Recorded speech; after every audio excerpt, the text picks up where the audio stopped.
Now I'm going to talk about the temporal variations of H3N2. H3N2 is an interpandemic seasonal virus. Interpandemic in terms of H3N2 means that the virus is occurring simultaneously to other strains of the influenza disease. It's also a seasonal virus, which means that even though it's present year long, it has the highest morbidity and mortality rates during the fall and winter seasons. That being said, there are fluctuations in the flu effects on humans because the virus's constant mutations.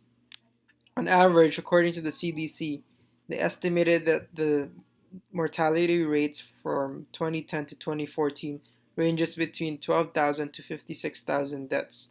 However, in the 1918 influenza, aka the Spanish flu, the flu itself killed 50 to 100 million people worldwide, with 670,000 of those being Americans. A lot of research has been done in regards to the different types of influenza, but gaps in knowledge still exist. For one, most people do not know that only influenza A and B poses a threat to human beings.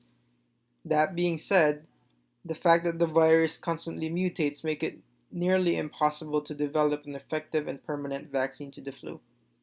Researchers still haven't discovered a way to counter the constant mutations of the virus and hence adapt to it. Ineffective vaccines. As we have stated before, the virus is constantly mutating each season.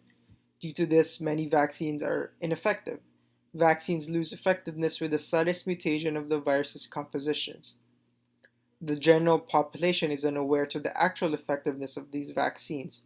According to the CDC, the effectiveness of the flu shot for the 2017-2018 influenza season is a mere 36%.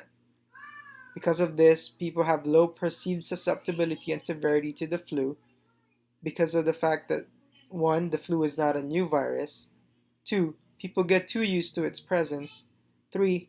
People rely too much on the vaccines. And finally, once vaccinated, people believe themselves to be impervious to the virus. As we all know, according to the CDC, this is not the truth at all.